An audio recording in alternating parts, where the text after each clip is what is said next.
안녕하십니까. 기도로 강의 시작하겠습니다. 성부와 성자와 성령의 이름으로 은총이 가득하신 마리아님 기뻐하소서. 주님께서 함께 계시니 여인 중에 복되시며 태중의 아들 예수님 또한 복되시나이다.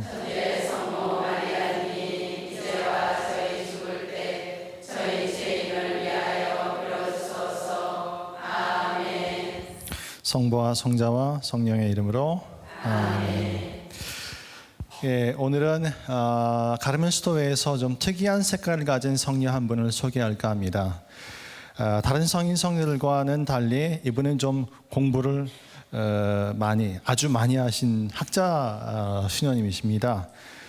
성녀 데레사나 그 십자가의 요한 성인께서 교회가 인정한 교회 박사라고 한다면은 이분은 교회에서는 아니지만 세상에서 말하는 그 여성학자이자 특히 20세기 현대 철학사에서 한 획을 긋는 철학자라고 말할 수 있습니다.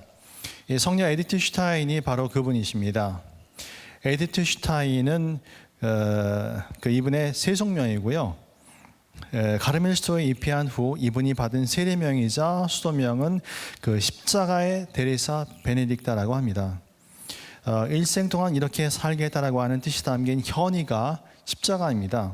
그리고 세례명은 두 개가 포개져 있습니다. 데레사 그리고 베네딕타죠. 성녀 데레사가 이분에게 큰 영향을 주었기 때문에 성녀 이름을 자기 세례명인 베네딕타 앞에 붙여서 데레사 베네딕타가 됐습니다. 사실 그 성녀 에디트 슈타인이 한국 교회에 알려진 것은 그리 오래되지 않았습니다. 제가 로마에서 한참 유학하던 그 98년도에 성 베드로 광장에서 시성되신 것으로 기억합니다. 교회로부터 시성되신 지 15년 남짓 된 셈이죠. 그럼에도 불구하고 이분은 그 현대의 성인 성녀 중에서 상당히 의미 있는 분이라고 말씀드릴 수 있습니다. 왜냐하면 이분은 교회 역사상 유대인으로서는 처음으로 희성되셨기 때문입니다. 물론 그 지난 시간 그 성녀 데레사와 십자가 성녀와 함께 나누면서 두 분이 다 그 유대인 혈통이었다라고 이제 말씀드렸지 않습니까? 그런데 이분들은 나중에 이제 문헌들을 밝히면서 후대 학자들이 밝혀낸 거고요. 성녀 데레사와 십자가 성녀안이 교회로부터 시복시성되실 때는 유대인이라는 걸 저는 몰랐습니다. 그래서 스페인 사람들은 1980년대까지만 해도 계속 그 당시에 이미 1950년대, 60년대에 저희 수도의 학자들 그리고 그 스페인 학자들이 문서들을 발견하면서 유대인이라고 끊임없이 주장을 했는데 몇십 년 동안 계속 아니라고 침묵으로 일관했었죠. 어쨌거나 이 교회 역사상 처음으로 유대인인 것을 알면서 희성을 준 경우, 이거는 에디 슈타인이 처음입니다. 에디 슈타인은 철저히 유대인을 소외시키고 조직적으로 학살하던 그 독일 나치 정권에서 사셨고, 그로 인해서 아우슈비츠 수용소로 끌려가서 독가스실에서 숨을 거둔 순수 유대인이셨습니다. 그러니까 유대인이기 때문에 고통을 당하시고 살해당하신 거예요. 그래서 어떤 면에서 보면은 그 2000년 교회 역사상 예수님을 살해했다는 오명을 쓰고 끊임없이 핍박의 대상이 됐던 이 유대인들을 대신해서 속죄 제물로 바쳐진 성녀라고 말씀드릴 수도 있겠습니다. 에디 슈타인 자신도 자신의 고통과 죽음을 이런 의미에서 해석했습니다. 자신을 그 구약에 나오는 에스텔 여왕 있죠? 그 에스텔 여왕이 비교를 했어요. 또한 에디 슈타인은 그 21세기를 살아가는 우리들에게 남다른 의미를 갖습니다. 그것은 왜냐하면은 그 현대를 대표하는 여성학자로서 무신론에서부터 출발해서 철학이라는 학문을 통한 진리 추구를 통해서 가톨릭 신앙에 귀했을 뿐만 아니라 더 나아가서 가톨릭 교회의 대표적인 성인 중에 한 분이신 성녀 데레사의 영성에 귀했기 때문입니다.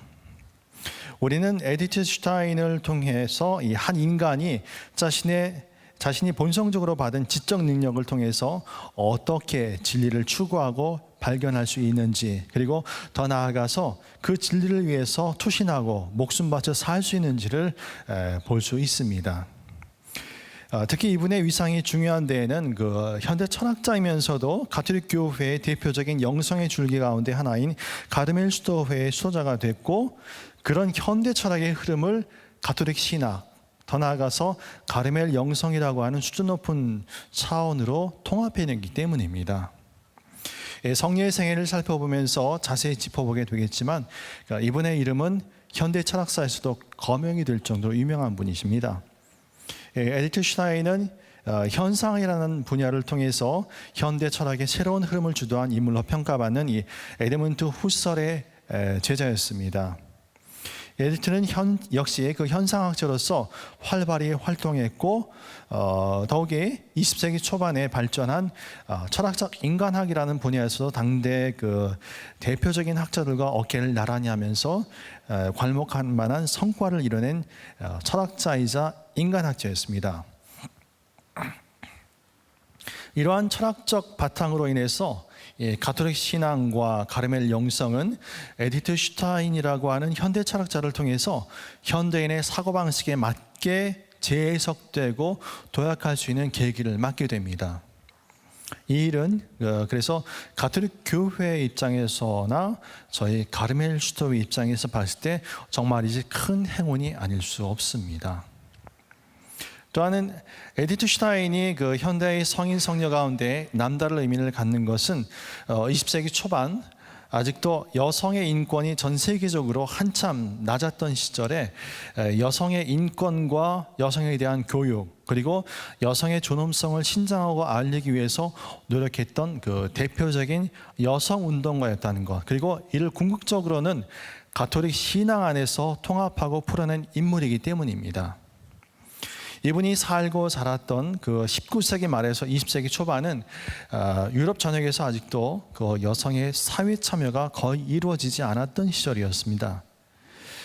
그런 와중에 성녀는 모든 편견과 차별 속에서 철학자의 길을 걸어갔고, 독일 역사상 최초로 정식 대학 교과 과정을 거쳐서 박사학위를 받은 여인이 되었습니다.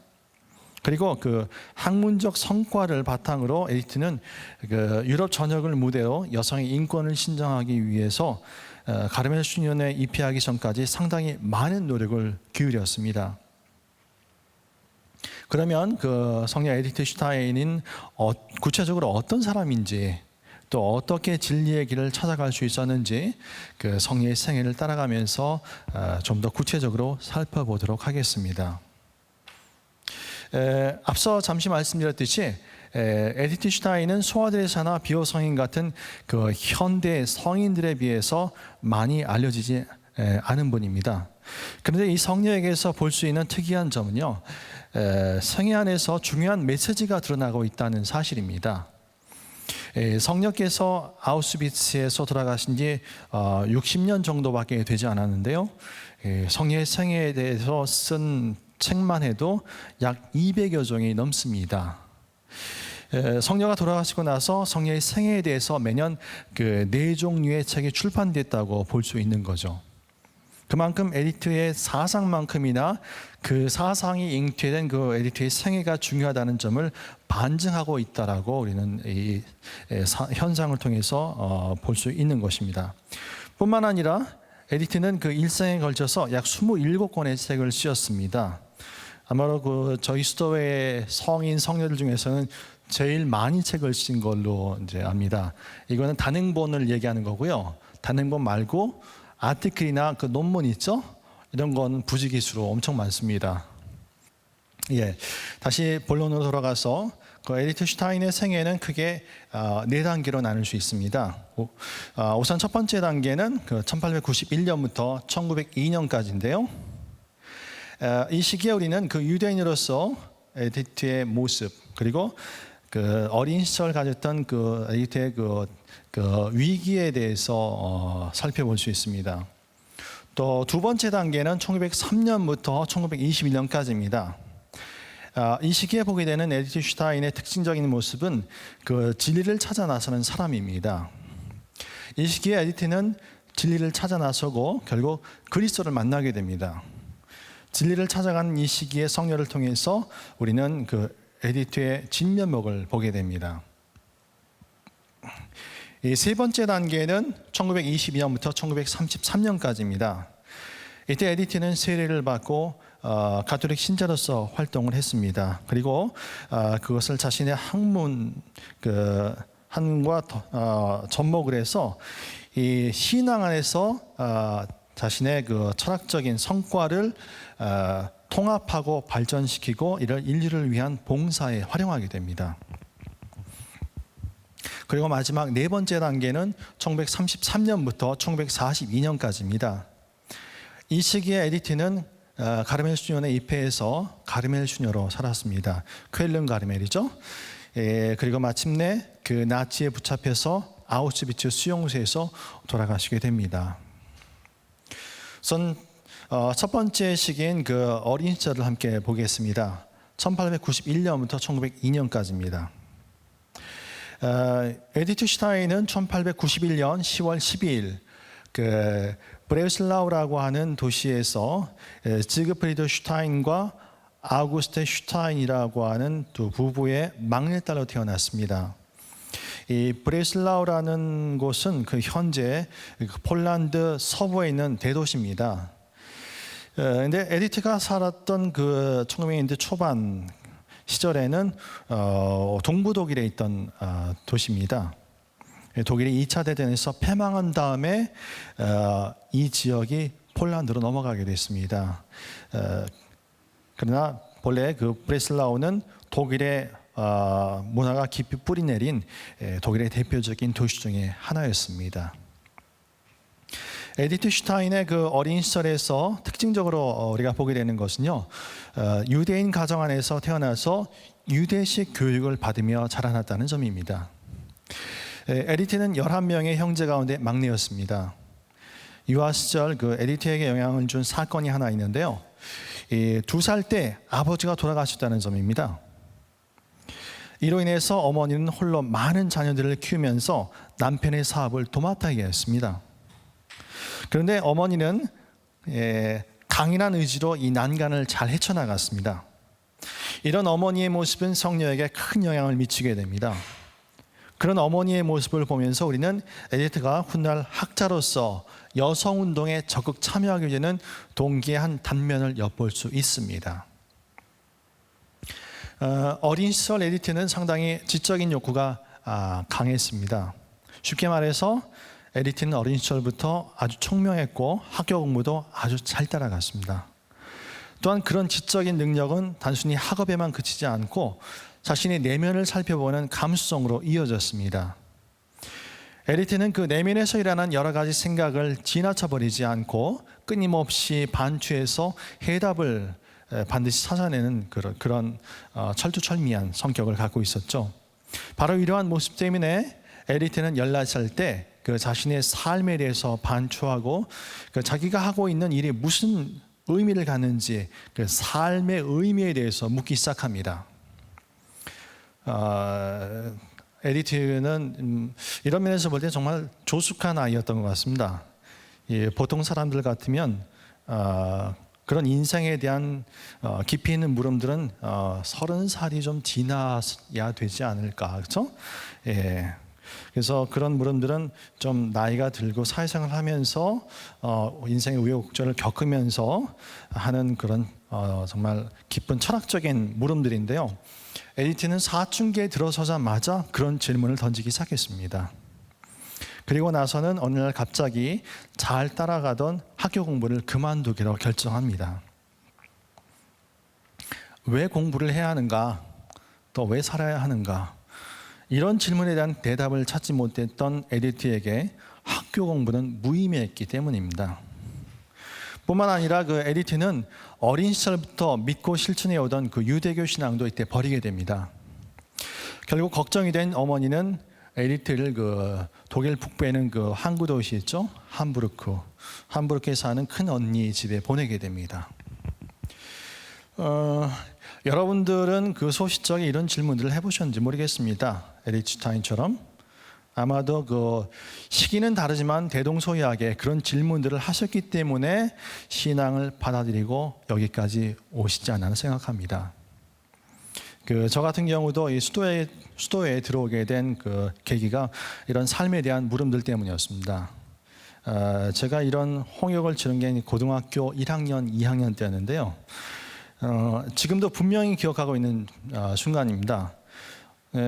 어느 순간 정확히 기억은 못하는데 고등학교 1학년 때였던 것 같아요.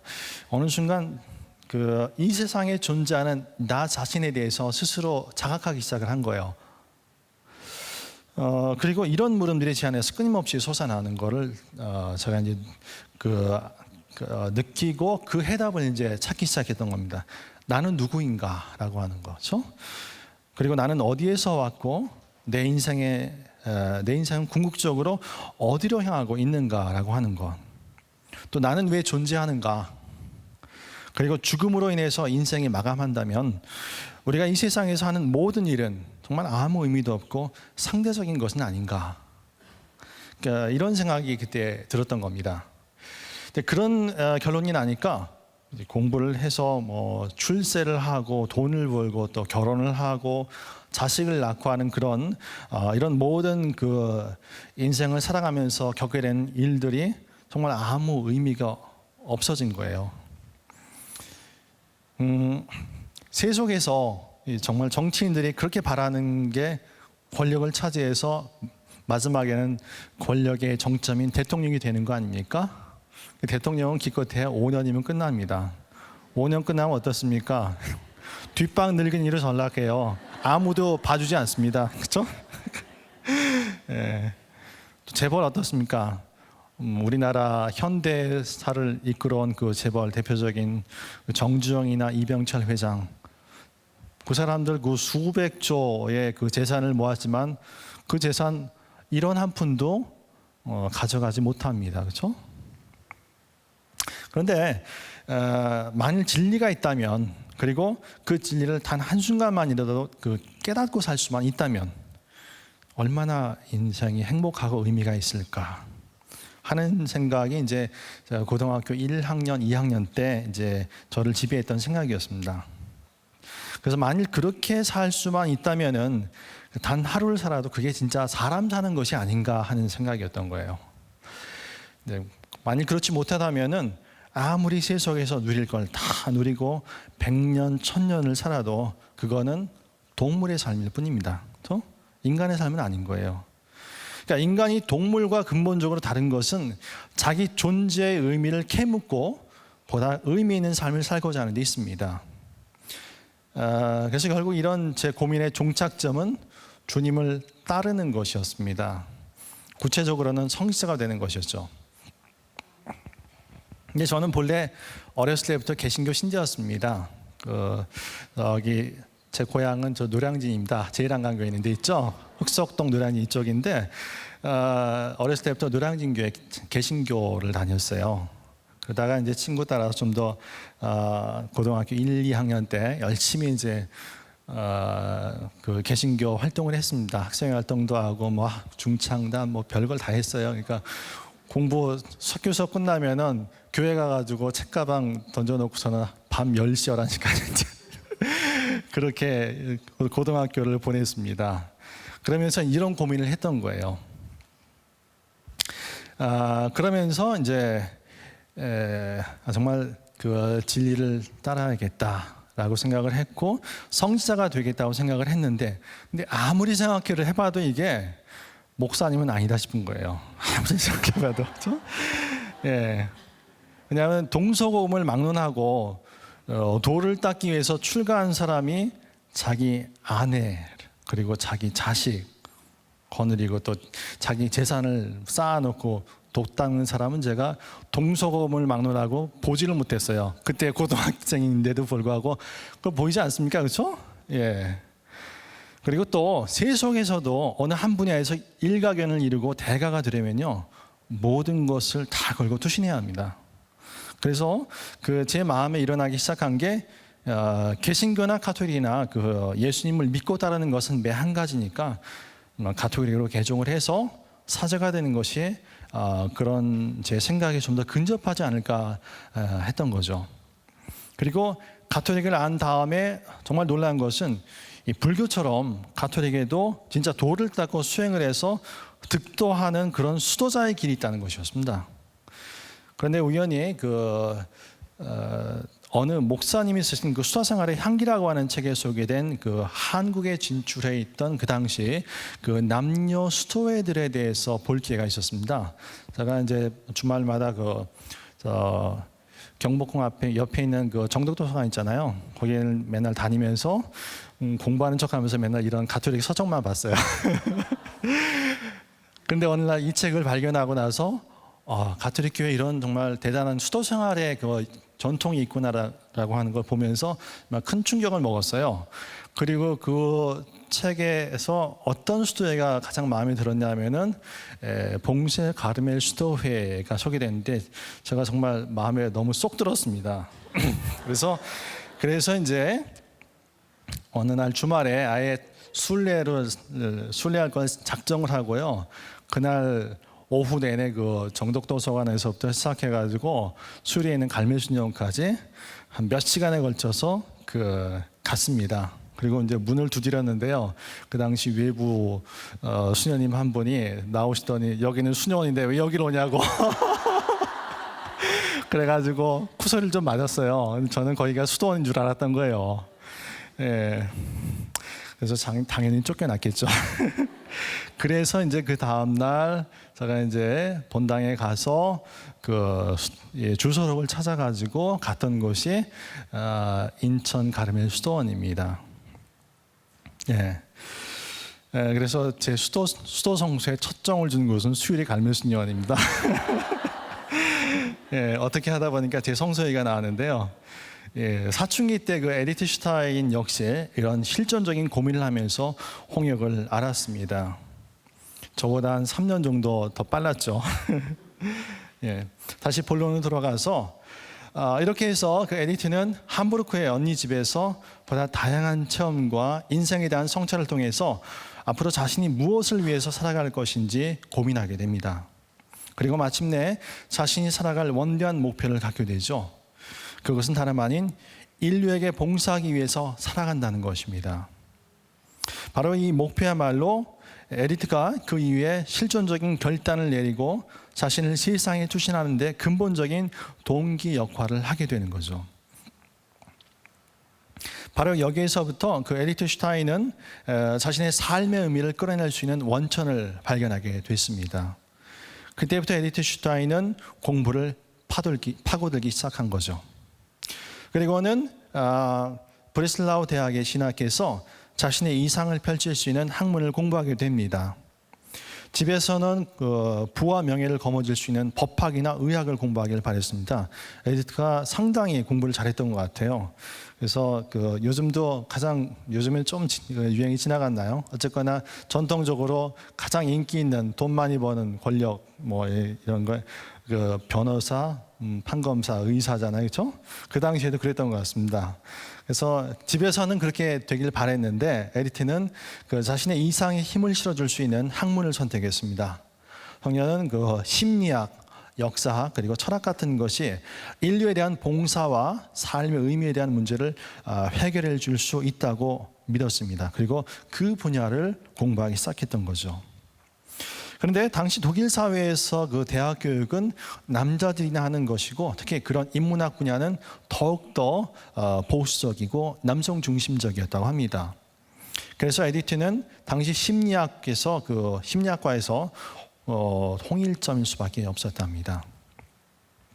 근데 에디트는 그 대학에서 심리학을 비롯해서 철학과 역사학을 공부하는 한편 여성의 인권을 신장하기 위해서 다양한 활동에 참여하게 되죠. 그리고 그 여성과 관련된 다양한 사회 활동을 하게 됩니다. 여성의 참정권을 위해서 일했습니다. 특히 그래서 그리고 또 여러 자선 단체에서 여성들을 위해서 봉사 활동도 마다하지 않았습니다. 에디트는 브레슬라우 대학에서 2년을 다녔습니다. 그리고 난 다음에 괴팅겐 대학으로 옮기게 됩니다. 인간 존재에 대한 보다 본질적인 주제들을 다루는 그 괴팅겐 대학의 철학적인 분위기에서 배우기 위해서였습니다. 거기서 에디트는 진리 추구의 여정에서 새로운 전기를 맡게 되죠. 그래서 두 번째 그 에디트 슈타인의 그 인생의 여정 단계로 1903년부터 1921년까지 통상 봅니다. 이때 에디트 슈타인은 진지하게 진리를 추구하기 시작하죠. 에디트는 그 괴팅겐 대학에서 당시 철학의 새로운 전망을 제시한 당대의 철학자들을 만나게 됩니다. 그 중에 그 대표적인 철학자 그 사람은 바로 현상학이라는 철학의 새로운 분야를 창시한 에드문드 후설이었습니다. 에디트는 후설의 그 철학을 통해서 자신이 추구하던 삶의 의미 그리고 진리에 대한 물음에 해답을 찾을 수 있지 않을까 생각했습니다. 현상학은 그 에디트가 세계를 보는 관점을 바꾸게 했습니다. 현상학은 어떤 철학적인 체계가 아니라 사물에 접근하는 방법이자 길이었습니다. 이 시기 에디트는 지적인 여정에서 새로운 전환점을 맞이하는 일종의 지적인 회심을 하게 됩니다. 당시 학문에서는 그 이성을 중심으로 판단하고 분석하는 방법을 통해서 객관적인 진리를 추구했습니다. 그런데 현상학은 그것과 전혀 다른 방식으로 진리를 추구했던 거죠. 이 현상학에서 중요한 것은 근원이 되는 것을 복원하는 일이었습니다. 이 현상학이 추구하는 것은 원래 있는 진리를 본래적으로 받아들이고 만나는 것입니다. 그리고 이미 있는 현상을 관조하면서 존재하는 진리를 향해서 나를 열고 거기로 나아가는 것을 추구하는 것. 그게 바로 현상학이 제시하는 진리 추구의 방법론입니다. 그래서 이 현상학에서 중요한 것은 모든 현상에 나 자신을 개방하는 것입니다. 굳이 이 어려운 그 현상학이라고 하는 학문을 조금이나마 제가 설명하려는 이유는요, 에디트 슈타인의 그 진리 탐구 여정에서 이 현상학이 상당히 중요한 역할을 했기 때문입니다. 그리고 그 이후로 가톨릭에 귀하게 되는 바탕을 마련해 준 게 바로 이 에디트 슈타인이 젊을 때 깊이 빠져 있었던 이 현상학입니다. 현상학에서는 일어나는 모든 것을 있는 그대로 보면서 지금 무슨 현상이 일어나고 있구나. 그런데 그것은 왜 그럴까? 바로 거기에서 무엇인가 존재하고 있구나. 그래서 그 현상을 있게 한 그 실제를 향해서 나를 개방하도록 촉구합니다. 종교적인 관점에서 봤을 때 에디트 슈타인은 14살 이후로 줄곧 무신론자였습니다. 현상학을 배우고 나서도 종교를 믿지 않았습니다. 그러나 그 종교 현상에 대해서는 결코 부정하지 않았습니다. 그것은 그대로 드러나고 있는 현상이기 때문에, 그래서 사람들이 하나님을 믿고 있고 신비 체험이 일어나고 있습니다. 그건 분명히 일어나고 있는 부정할 수 없는 현상이었습니다. 그래서 에디트는 이런 학문적인 길이 보여주는 진리를 향한 손짓에 외면하지 않았습니다. 이미 이때부터 에디트는 잠정적으로 신앙인의 길에 들어섰다고 말할 수 있겠습니다. 바로 이러한 에디트 슈타인의 학문적인 진리 탐구와 그 진리에 대한 방향 전환이야말로 그 이후에 신앙에 나아가는 데 있어서 중요한 계기가 됐음을 우리는 눈여겨봐야 하겠습니다. 이때부터 에디트 슈타인은 괴팅겐에 남아서 이 후설의 지도하에 박사학위 논문을 쓰기 시작합니다. 그런데 이러한 진리 추구의 여정을 중단해야만 했던 그 역사적인 사건이 일어나게 되는데요. 1914년 1차 세계대전이 발발하게 되죠. 그래서 에디트 슈타인은 학업을 중단해야 했습니다. 그리고 당시 고통받고 있는 자기 민족, 더 나아가서 인류와 함께 연대할 수 있는 일은 무엇인가 고민하기 시작합니다. 그러면서 자원으로 간호사 공부를 해서 적십자 일원으로 봉사를 하게 됩니다. 1915년 오스트리아 지역 내에 그 에메리쉬 바이스킬헨이라고 하는 곳의 야전병원에서 간호사로 봉사를 하게 되는데요. 근데 이 병원은 전염병 환자들만을 취급하던 곳이었다고 합니다. 지금처럼 의학이 크게 진보하지 않았던 시절에 언제 어느 때 전염병에 감염돼서 죽을지 모르는 그런 위험 속에서, 그러니까 목숨을 건 위험 속에서 봉사를 했다는 거예요. 그래서 여기서 지낸 6개월의 기간은 그 후 성녀의 진리 탐구 여정에 상당한 영향을 미치게 됩니다. 성녀는 간호사로 복무하면서 전쟁 체험을 통해서 전쟁은 무엇이며 또 죽음은 무엇인가, 또 삶은 무엇인가 하는 실존적인 물음을 깊이 파고들기 시작했습니다. 인간이란 무엇인가? 만일 인류가 자신의 고귀한 품위에 대해서 알았다면 형제들과 싸우고 죽이는 저런 처참한 상황은 일어나지 않았을 것이라고 에디트는 결론 지으면서 점차 진리에 대한 탐구에서 이제 인간 자신에 대한 탐구로 발걸음을 돌리게 됩니다. 전쟁이 끝나자 에디트는 다시 학위 논문을 쓰게 됩니다. 그러나 처절한 전쟁 체험 때문에 그 후유증과 또 인간 실존의 의미에 대한 끊임없는 물음 등으로 인해서 깊은 슬럼프에 빠지고 말았습니다. 이때 후설의 조교로서 논문을 쓰는데 상당한 도움을 줬던 라히나흐라고 하는 사람이 있는데요. 이 사람이 에디트의 당시 고민도 들어주고 격려해주면서 슬럼프에서 빠져나오는데 큰 역할을 하게 됩니다. 이 라이나흐와의 우정은 성녀로 하여금 신앙이 되는데 한 발 더 다가서게 해줍니다. 그 와중에 이 논문 지도 교수였던 이 후설이 괴팅겐 대학에서 프라이부르로 옮기게 되는데요. 괴팅겐은 독일 북서부에 있습니다.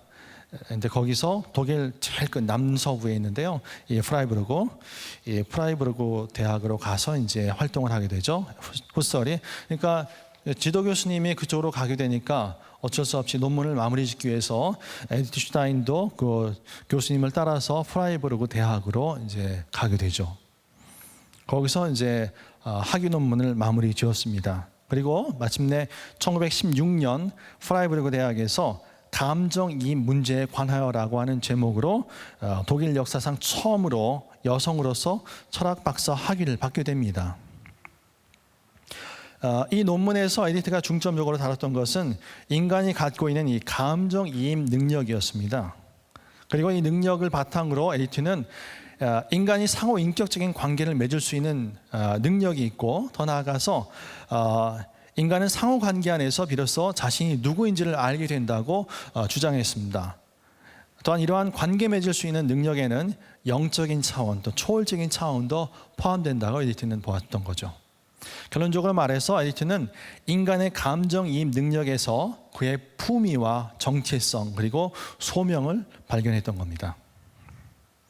그래서 박사학위를 취득한 후에 에디트 슈타인은 1916년부터 18년까지 프라이부르크 대학에서 후설의 조교로서 활동을 했습니다. 에디트 슈타인에게서 1916년부터 1918년까지는 상당히 중요한 시기였습니다.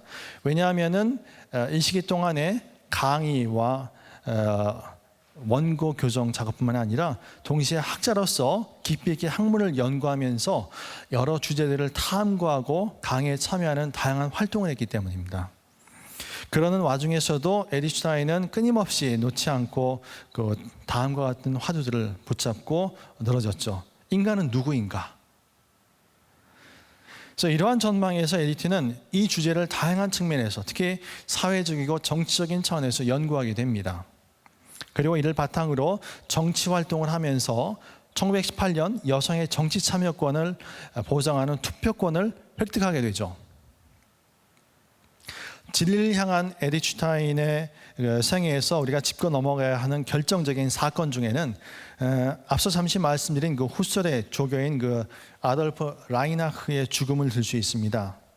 이 라이나흐는 에디트가 슬럼프에 빠져 있을 때 여러모로 도와줬던 친구였다고 말씀드렸죠. 그런데 그 역시 1차 대전에 참전하게 되죠. 그리고 1917년 그만 전사를 하고 맙니다. 라이나흐는 에디트에게 있어서 가족 다음으로 가장 소중한 사람으로 역사가들은 평가하고 있는데요. 그런 그가 죽으면서 에디트는 다시금 실존적인 물음을 던지게 됩니다. 특히 라이나흐의 장례식에 참석한 이 라이나흐의 아내가 보여준 의연한 모습을 통해서 에디트는 그리스도교 신앙의 힘을 이때 처음 발견하게 됩니다. 라이나흐와 그 부인은 전사하기 1년 전 그리스도교로 개종을 했던 상태였습니다. 훗날 에디트는 이때를 회상하면서 이때 그 라이나흐의 부인을 보면서 이 라이나흐 부인과의 만남이야말로 그리스도의 십자가 능력을 만나게 된 첫 번째 사건이라고 하면서 그때 받았던 강한 인상을 이야기하고 있습니다. 더 나아가서 에디트는 라이나흐 부인의 그 부탁으로 라이나흐의 유고집을 준비하게 됩니다. 그 과정에서 그가 학문을 넘어서 이루고자 했던 신앙의 세계를 만나게 됩니다. 라이나흐는 사람들로 하여금 하느님을 알고 체험하게 해주고 싶어 했습니다. 그의 유고집을 정리하면서 에디트는 신앙에 대한 새로운 비전을 보게 됩니다. 그리고 마침내 신앙의 세계 속으로 발걸음을 들여놓았습니다. 그래서 이때부터 에디트는 복음서를 비롯해서 아우스윈 성인의 고백록, 또 이냐치오의 영신수련을 비롯해서 가톨릭 교회의 양서들을 읽게 되죠. 그래서 1918년이야말로 에디트 슈타인이 신앙 안에서 새로운 삶의 의미를 찾아 나서기 시작한 때라고 할 수 있습니다. 그리고 마침내 에디트는 1922년 베르그 차벤이라고 하는 그 조그마한 마을에서 세례를 받고 가톨릭 신앙에 귀의하게 됩니다. 이 에디트가 세례를 받는데 가장 결정적인 역할을 했던 것은 성녀 테레사가 쓴 그 자서전과의 만남입니다. 1922년 세례를 받기 전까지 에디트는 그 4년간 진지한 고민을 했습니다.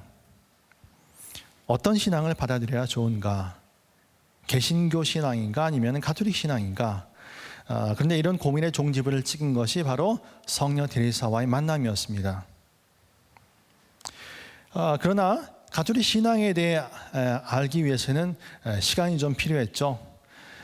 또 에디트는 그 학문적인 능력을 아꼈던 당시 영적 지도 신부님의 조언도 있고 해서 그 당시에 성녀 테레사와의 만남을 통해서 가톨릭 교회에서뿐만 아니라 가르멜 수녀가 되고 싶어 했어요. 그런데 이런 여러 가지 그 상황상 좀 더 그 가르멜 수녀원에 입회하는 것을 미루게 됩니다. 그리고 그동안에 해왔던 학문 활동을 하게 되는데 가톨릭 신자가 된 다음부터는 가톨릭 신앙을 바탕으로 학문을 다시 한번 재해석하고 통합하게 돼요. 그러니까 그때부터 학문적인 색깔이 바뀌게 되는 거죠. 에디트 슈타인은 당시 남성 중심의 교육계에서 아무리 그 여자가 학위가 있더라도 대학에서 정교수로 활동하지 못하는 그런 상황에 직면하게 되고요. 결국 슈파이어라고 하는 조그만 마을에서 그 도미니코의 소속 그 사범학교에서 23년부터 31년까지 교사로 활동하게 됩니다. 네, 그리고 32년부터는 독일 북부의 그 민스터에 있는 독일 교육연구소로 발령을 받아서 가톨릭 계열의 교사와 교수들을 양성하는 분야에서 일을 하게 됩니다. 그러나 그 1933년 1월 30일 히틀러가 독일의 수상이 되면서 사회는 급격히 변화됐습니다. 결국 에디트 슈타인은 모든 활동을 중단해야 했죠. 유다인이라는 이유 때문에 대학을 비롯해서 연구소 그리고 그 밖에 모든 강연회에서의 활동을 금지당하고 맙니다. 에디트 슈타인은 이 상황을 신앙의 관점에서 해석하고 받아들이게 되죠. 이때 에디트는 그 유대인으로서 자신의 정체성을 다시 발견하게 됩니다. 그리고 박해받고 있는 자기 민족과의 깊은 유대를 느끼면서 이때부터 자기 성소가 십자가 성소라는 것을 발견했습니다. 그때부터 에디트 슈타인은 자기 민족의 순환 앞에서 하느님께서 자신에게 무엇을 원하시는지 기도하기 시작했습니다. 당시 에디트 슈타인은 해외 유럽 피신에서 학자로서의 활동을 이어나갈 수 있었습니다. 이미 그 북미와 남미에 자기 형제들이 이민을 가서 살고 있었기 때문입니다. 그러나 에디트는 그렇게 하지 않았습니다. 그리고 마침내 그리스도의 십자가를 선택하고 인류를 위해서 또 고통받고 있는 자신의 유대 민족을 위해서 희생제물이 될 것을 결심하게 됩니다. 결국 에디트 슈타인은 이런 원의를 갖고 1933년 쾰른 가르멜 수녀원에 입회하게 됩니다. 에디트 슈타인에게 있어서 가르멜 성소를 선택하게 한 것은 무엇보다도 그리스도의 십자가였습니다. 그렇죠? 그래서 가르멜 수녀가 되는 것은 곧 십자가를 선택하고 그리스도의 십자가의 길을 가는 것, 그걸 통해서 인류 구원에 동참하는 것을 의미했습니다. 그래서 하느님은 그 십자가를 통해서 당신의 구원을 이루실 것임을 에디트는 당시에 가르멜 수녀원에 입회하면서 확신했습니다. 그리스도의 십자가와 더불어서 그리스도의 구원 사업에 협력하기 위해서 에디트는 쾰른 가르멜 수녀원에 입회했습니다. 마지막 그 네 번째 단계에서 1933년부터 1942년까지입니다. 이 당시에 에디트는 그 쾰른 가르멜 수녀원에 입회해서 가르멜 수도자로 혼신을 다해 살았습니다. 그리고 마지막에 아우슈비츠에서 돌아가셨죠. 이 시기의 특징적인 것은 가르멜 영성이 에디트 슈타인에게 깊이 침투했다는 점입니다. 1933년 이 쾰른 가르멜 수녀원에 입회할 당시 에디트의 나이는 42살이었습니다. 에디트는 당시까지 살아오던 학자로서의 삶을 오롯이 포기한 채 가르멜 삶에 깊이 잠겼습니다. 1935년부터 그런데 당시 그 광장 신부님과 장상 수녀님들은 그 에디트 슈타인이 서원을 한 다음에 학자로서의 활동을 계속 이어갈 수 있도록 권면을 주게 되죠. 그래서 그때부터 상당히 그 신화의 관점에서 그리고 가르멜 영성의 관점에서 색다른 작품들이 나타나기 시작을 해요. 그러나 그것과는 별개로 당시 독일의 상황은 점점 더 악화되어 갔습니다. 조직적인 유대인 박해가 있었고요. 1938년 겨울에는 박해가 본격화됐습니다. 결국 수녀원에서는 에디트 슈타인을 네덜란드의 에이트 가르멜 수녀원으로 보내게 됩니다. 이 에이트 가르멜은 쾰른 가르멜에서 분간해 나온 곳입니다. 그래서 그쪽과 연계가 있었기 때문에 글로 갔죠. 그리고 거기서 약 1년을 머물게 됩니다. 그런데 1940년 독일이 네덜란드를 침공하고 또 나치가 점령하자 그곳에서도 역시 유대인들을 강제로 연행하기 시작합니다. 결국 1942년 8월 2일 에디트는 그 수녀원에서 언니 로사와 함께 붙잡히게 됩니다. 그리고 아우슈비츠 수용소로 끌려가서 붙잡힌 지 일주일 후인 8월 9일 많은 유대인들과 함께 독가스실에서 살해나가고 맙니다. 이 붙잡히기 전까지 마지막 몇 달 동안 에디트 슈타인은 마지막 작품인 십자가 학문을 썼습니다. 에디트 슈타인은 이 작품을 통해서 십자가의 성 요한의 영성을 재해석해서 소개하고자 했죠. 1942년은 십자가의 성 요한 탄생 400주년과 맞물려 있습니다. 그래서 이 작품은 가르멜 수도에 내에서 십자가의 성 요한의 영성을 체계적이고 종합적으로 제시한 아주 중요한 첫 번째 의미 있는 작품이라고 할 수 있습니다. 특히 성인의 영성을 그리스도를 따름이라고 하는 관점에서 제시하고 있죠. 에디트 슈타인에게 있어서나 십자가 성 요한에게 있어서 이 십자가는요 그리스도를 따르는 여정에서 종결점이 아니라 부활로 이끌어주는 길이었습니다. 그래서 이 십자가 학문은 특히 에디트 슈타인으로 하여금 그리스도의 십자가를 몸소 살아낼 수 있도록 준비시킨 작품이라고 말할 수 있습니다. 결국 에디트 슈타인은 그 작품처럼 인류를 위해서 그리고 자기 민족인 유대인들을 위해서 십자가에서 산화해 갔습니다. 그 후 요한 바오로 2세 교황님에 의해서 1987년 5월 1일 순교자로 시복되셨습니다. 그리고 98년 10월 11일 시성되셨죠. 그리고 그 이듬해인 1999년 10월 1일 베네딕토 성인과 카타리나 성녀와 함께 유럽의 공동수호 성인 칭호를 받으시게 됩니다. 우리는 그 에디트 슈타인의 생애를 통해서 그분이 마지막까지 진리를 추구했던 사람이자 또 진리를 깨닫고 그 안에서 인류를 사랑하기 위해 목숨을 내어놨던 사람임을 보게 됩니다. 진리에 대한 그분의 열정은 철학, 즉 현상학 안에서 꽃을 피웠습니다. 에디트의 진리를 향한 여정을 살펴보면서 우리는 세계와 인간의 본질이 무엇인지를 추구하는 그 인류의 지혜가 담겨 있는 철학이 가리키는 것은 근본적으로는 진리의 근원, 아니 진리 자체이신 하느님이라는 사실을 알 수 있습니다. 에리트가 걸었던 여정은 오늘날 교회가 끌어안아야 할 많은 부분을 담고 있습니다. 그래서 에리트는 유대인이었죠. 그리고 무신론자였습니다. 그리고 철학을 하던 사람이었습니다. 그런 에리트 슈타인이 그 모든 것을 극복하고 가톨릭 신앙 안에서, 그리고 대표적인 가톨릭 교회의 영성가 중 한 분인 성녀 데레사 안에서 그 모든 것을 통합해냈다는 것은 교회에서는 정말이지 행운이 아닐 수 없습니다. 저는 에리트 슈타인이야말로 물질 만능주의가 팽배하고 모든 것을 상대화시키며 그 속에서 삶의 의미를 잃어가고 있는 현대인들, 자신이 이뤄놓은 업적과 머리만 믿고 하느님을 모른 채 살아가는 오늘날의 사람들에게 던지는 메시지가 크다고 생각합니다. 진리를 추구하는 적지 않은 분들이 우연한 기회에 에리트 슈타인을 만나게 되면 참 많은 부분에서 공감을 하곤 합니다. 아마도 우리 모두의 마음에는 진리를 향한 원의, 궁극적인 삶의 의미를 추구하려는 마음이 있기 때문이 아닐까 싶습니다. 에리트 슈타인은 바로 그런 우리들의 마음을 건드리고 함께 진리를 향해 나아가도록 초대하는 대표적인 현대의 성인 가운데 한 분이십니다.